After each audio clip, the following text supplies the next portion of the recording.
এক দফার আন্দোলনে অসহযোগের প্রথম দিনে রাজধানীর বিভিন্ন স্থানে সংঘর্ষ হয়েছে। বেলা 11টা নাগাদ শাহবাগের সংঘর্ষ ছড়িয়ে পড়ে Bangla motor, Karwan Bazar, science lab, বাটা সিগন্যাল, ধানমন্ডি, মিরপুর সহ নগরীর বিভিন্ন এলাকায়। পুড়িয়ে দেওয়া হয় বিএসএমএমইউ কম্পাউন্ডের ভেতরে থাকা মোটরসাইকেল, অ্যাম্বুলেন্স।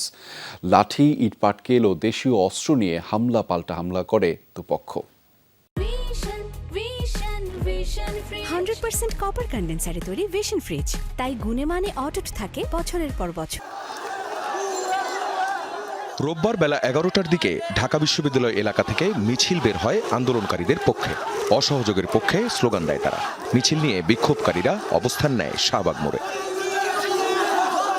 এখানেই তৈরি হয় উত্তেজনা। শাহবাগ মোড়ে আগে থেকেই অবস্থান ছিল সরকার সমর্থকদের।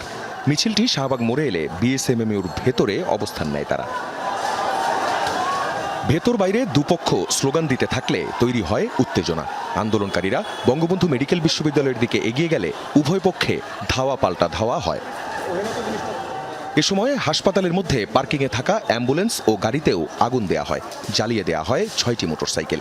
দুপক্ষের ইটপাটকেল নিক্ষেপ আর ধাওয়া পাল্টা ধাওয়ার মধ্যে ঠিক ভেতর থেকে এভাবেই আগুন ধরিয়ে দেওয়া হয়।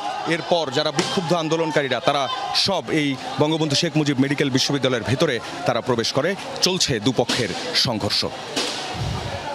দাউ দাউ করে যখন আগুন জ্বলছে তখন ব্যাপক ভাঙচুর চালানো হয় হাসপাতালের ভেতরে। আউটডোর এখানে গ্যাঞ্জাম করে লড়ানি খায়া আমাদের 5 নাম্বার গেট দিয়ে সব ঢুকেছে।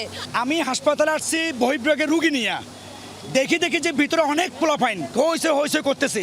আমরা চোখে আমরা ডাক্তাররা চিকিৎসা দিচ্ছিলাম, সেই অবস্থায় ওকে অ্যাটাক করা হয়েছে। আমরা কোনো রকম মাফ চেয়ে তালাকে আমরা ইমার্জেন্সি পর্যন্ত নিয়ে যেতে পারছি, ওকে সেভ করতে পারছি। এইখান থেকে চতুর্থ শ্রেণীর কিছু কর্মকর্তারা তাদের ইট পাটকেল ছুঁড়ে মারে। পাটকেল ছুঁড়ে মারার পরে ছাত্ররা এখান থেকে আবার ওদের ধাওয়া করে, ওরা ইট পাটকেল শুরু করে। এখান থেকে সূত্রপাত। চিকিৎসকরা জানান হাসপাতালে থাকা কোনো রোগীর ক্ষতি হয়নি, তবে আতঙ্কিত সবাই। আমরা সবগুলা গেটের ভিতরে আমরা আটকে দিয়েছিলাম যাতে কোনো বহিরাগতই ঢুকতে না পারে। ইভেন পেশেন্টদের অ্যাটেন্ডেন্টদের নামেও যারা আসতে চাচ্ছিল ভিতরে, আমরা তাদেরকেও অ্যালাউ করি না। শাহবাগের সংঘর্ষ ছড়িয়ে পড়ে বাংলা মোটর, কারওয়ানবাজার সহ আশপাশে। দফায় দফায় ধাওয়া পাল্টা ধাওয়া, ভাঙচুর আর অগ্নিসংযোগ চলতেই থাকে, আর একটানা গোলাগুলি। বিকেলের পর কারওয়ানবাজার থেকে অ্যাকশনে যায় পুলিশ। সায়েন্স ল্যাব ও ধানমন্ডি এলাকায়ও ছড়িয়েছে সংঘর্ষ। সেখানেও দুই পক্ষের মধ্যে ধাওয়া পাল্টা ধাওয়ার ঘটনা চলতে থাকে। এ সময় আইনশৃঙ্খলা বাহিনী সাউন্ড গ্রেনেড, টিয়ার শেল ও গুলি ছোড়ে। সকাল থেকে মিরপুর 10 নম্বরে অবস্থান ছিল সরকার সমর্থকদের। দুপুরের পর আশপাশের বিভিন্ন সড়ক থেকে আন্দোলনকারীরা গোল চত্বরের দিকে আসতেই শুরু হয় সংঘর্ষ।